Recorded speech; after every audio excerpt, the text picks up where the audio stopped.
Welcome to our session on stargazing. Today we'll be looking at the main easy to find sights of the southern skies.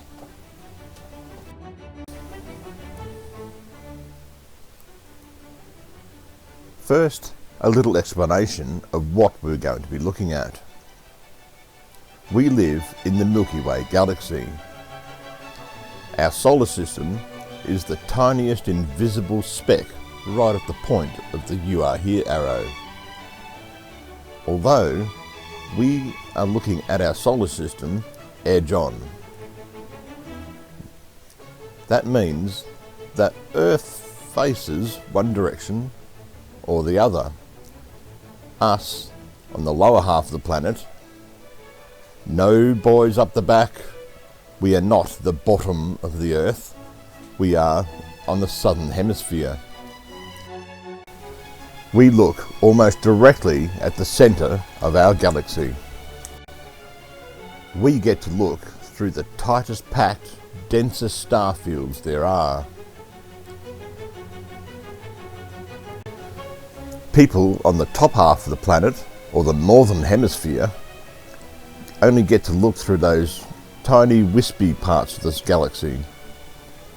People in the Northern Hemisphere are extremely jealous of the night skies we get in the Southern Hemisphere. One thing you need to know before we get too much further is that all of the main stars you can see from anywhere on Earth all have several names. The ancient peoples, from the Persians, ancient Egyptians, the Babylonians, the Assyrians, even Roman and Greek, have looked up at the skies and given all these stars their own names. So if you hear me calling a star by a name that's different to the label on the picture, don't get too distressed. It all depends which name held on over all the centuries to be commonly used now. A lot of stars, the names are interchangeable. The main constellation you'll find in the southern skies is the Southern Cross. A constellation is a group of stars all associated with each other. Can you see the Southern Cross at the top and slightly to the left? It is made of 4 stars in a kite shape. The top and bottom of the kite shape are labelled A Crux and Gay Crux. There's a 5th star in between the top 2, not quite halfway mark. That is our Southern Cross. Down the bottom you'll see 2 bright stars labelled Hadar and Rigel Kentaurus. Hadar is also known as Beta Centauri, and Rigel Kentaurus is better known as Alpha Centauri. Alpha Centauri is quite interesting. It is not a star. It is actually 3 stars that are reasonably close together along the angle we're looking at. The 3 stars are called Alpha Centauri A, Alpha Centauri B, and Proxima Centauri. Proxima Centauri is the closest star to our solar system, at about 4¼ light years away. Remember, teachers like to be tricky, so when you get asked what is the closest star to Earth, don't forget our Sun is also a star. It's just a star that's very close to us. When you get asked what is the closest star to our solar system, the correct answer is Proxima Centauri.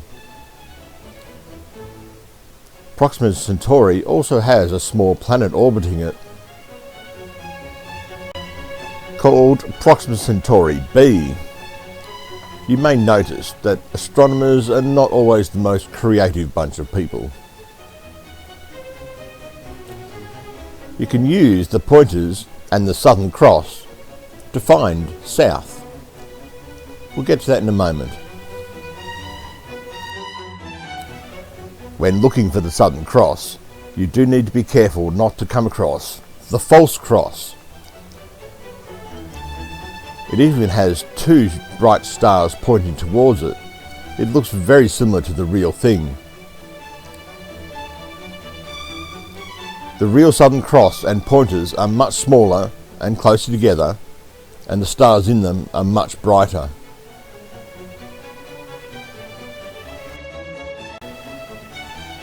To find south, draw a straight line through the longest part of the Southern Cross, through A Crux and Gay Crux, and imagine it stretching far out into space. Next, imagine a line between the two pointers. Find the exact centre of that line and imagine another line coming straight out from there, perpendicular to your first line, or with square corners.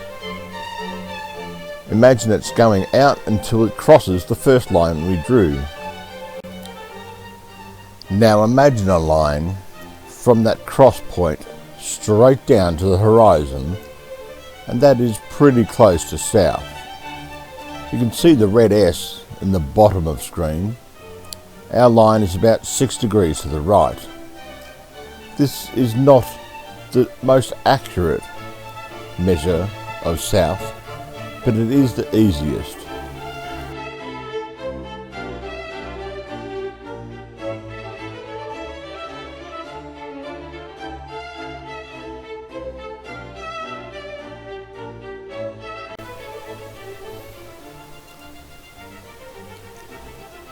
In this wider view, you can still see the Southern Cross and the pointers towards the upper right hand corner.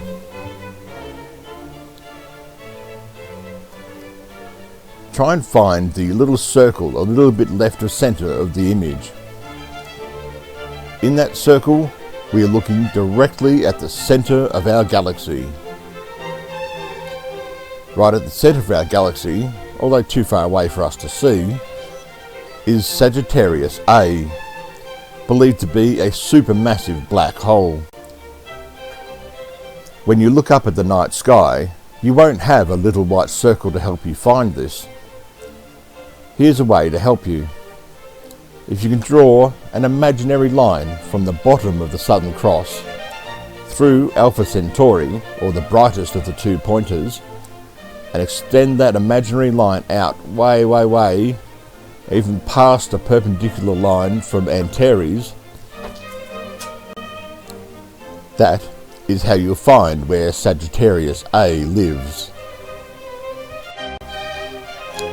Below and slightly to the left of the centre of our galaxy, you will see Jupiter and Saturn.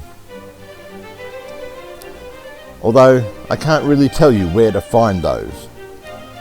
The planets move. Every star in the sky will stay in the same pattern every day, every night, barely changing over millennia. But the planets will move. The ancients saw 5 of these moving stars. They called them the Wanderers because they make gentle arcs across the sky, occasionally loop the loop, which is what's called retrograde, and then continue on their arc.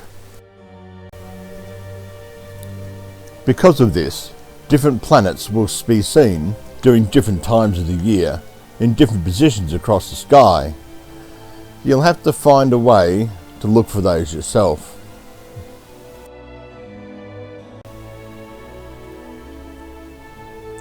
Now you know how to find south, you can also find north.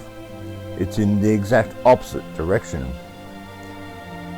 Turn your backs on the Southern Cross and you will usually see this group of stars called the constellation Orion. It's much more complex than the Southern Cross, so I'll give you a bit of a help to see it. These are the stars involved in the Orion constellation. Orion is a hunter, and depending on which mythology story you listen to, he's either holding a spear, a bow and arrow, or a sword. The picture may not exactly look like that, but the constellations of astrology are not so much about the pictures the stars make, but the story behind them.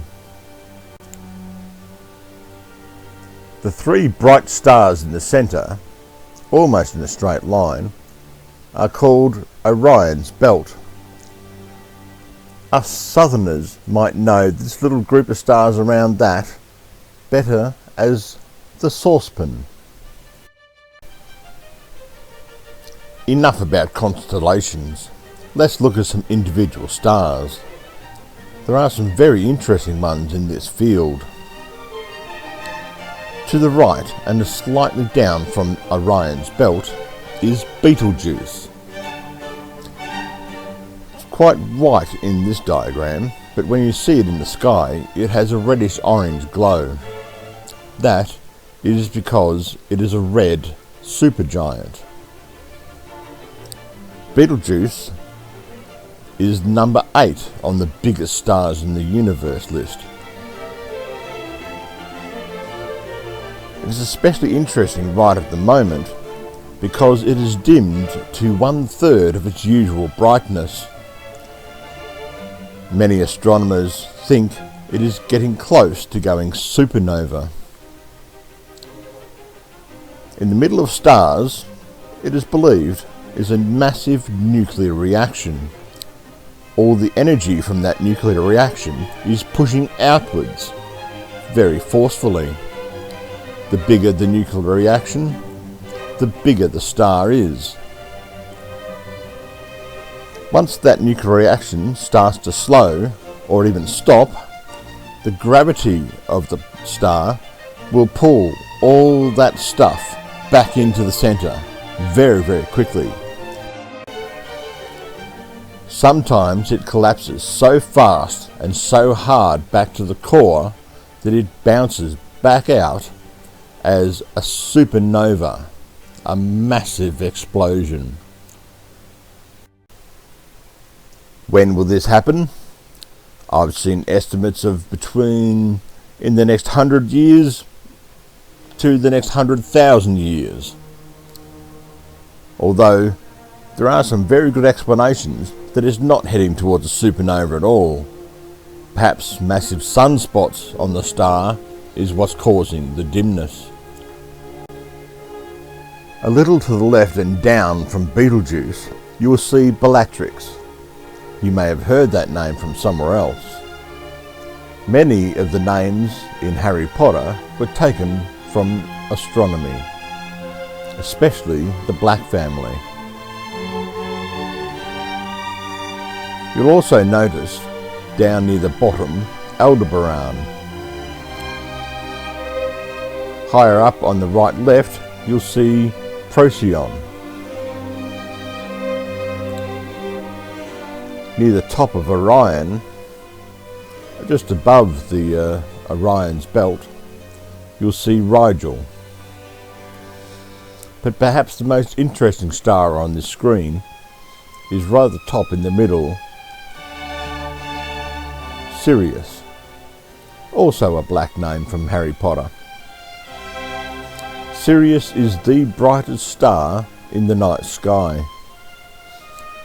There's also an interesting story that goes along with Sirius. You may have heard the old saying, the dog days, or particularly the dog days of summer.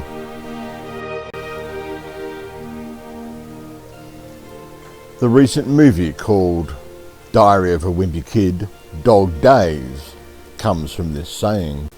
In the modern era it means anything that goes bad or anything that's wrong. But in ancient times, this saying traces back to the Roman legions. It referred to the series of blistering hot days during the summer. In the Northern Hemisphere during summer, Sirius rises quite near the sun, and they used to believe that the extra heat from Sirius added to the sun's heat to make the days extra hot. Which of course is quite ridiculous. Sirius, at 8.6 light years away, we can only just see the light from it, and we certainly don't feel any heat from it. So which is the biggest star in the universe? There is a little bit of debate on this subject as to exactly which is the biggest. Most astronomers will say VY Canis Majoris. At the top of screen, just to the right, beside that small triangle of bright stars, you will see a small white circle. That is where VY Canis Majoris is, but being over 1,800 light years away, even as big as it is still too far away for us to see with the naked eye. Yes, yes, boys up the back, stop the giggling. Had you not realised you've been walking around with naked eyes all this time?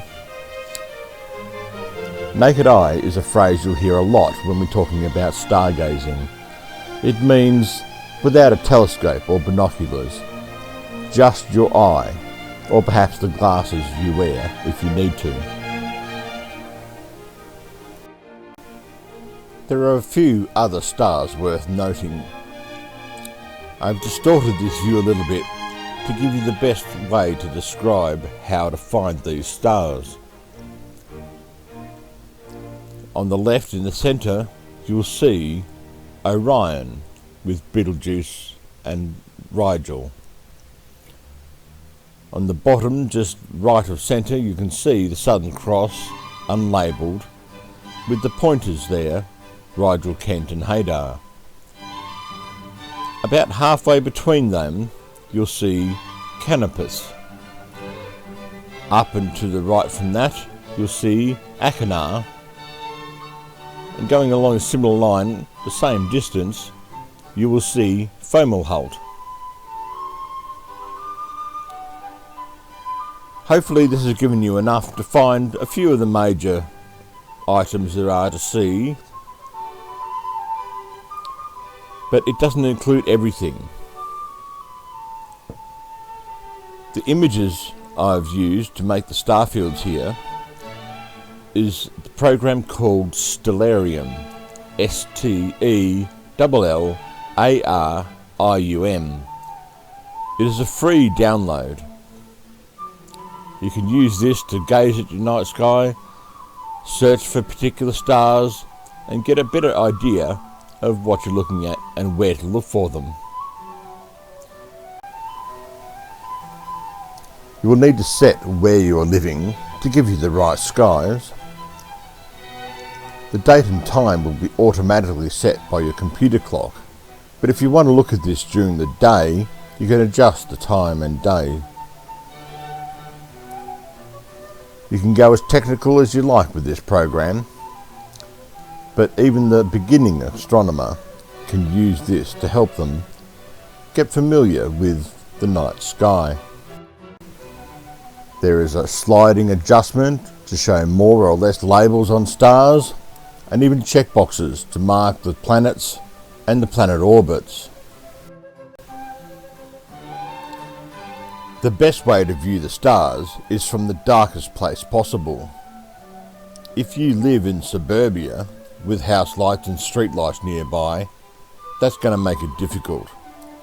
If you can find a park, a dog leash free area, or a bush reserve, that will make the night sky far clearer. Of course, the best is way out in the bush where there are no lights anywhere near you. There are many spectacular sights to see, like this one marked in the centre, the Jewel Box cluster just near the Southern Cross. A little speck to the naked eye, but even with a small telescope, maybe 3 or 4 inches in diameter, you can see amazing sights, including the Magellanic Clouds and many others. I trust this has been interesting enough for you to follow on further yourselves.